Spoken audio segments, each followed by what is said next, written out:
مرتبہ ایک صحابی نے آپ صلی اللہ علیہ وآلہ وسلم کو دعوت دی اور اس دعوت میں مچھلی پکانی چاہیے۔ دعوت مغرب کے ٹائم کی تھی۔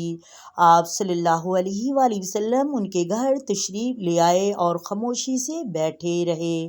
وقت گزرتا رہا لیکن کھانا ابھی تک نہیں آیا تھا۔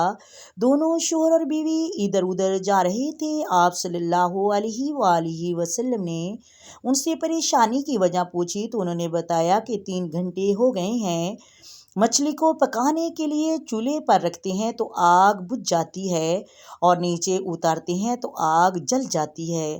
آپ صلی اللہ علیہ وآلہ وسلم نے فرمایا کہ وہ مچھلی مجھے لا کر دکھاؤ۔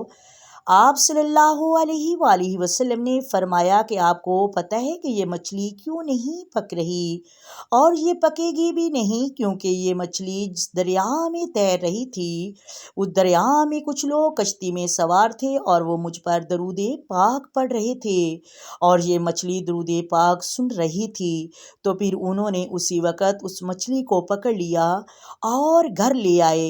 اب تم اس مچھلی کو جتنا بھی پکانے کی کوشش کر لو یہ کبھی بھی نہیں پکے گی۔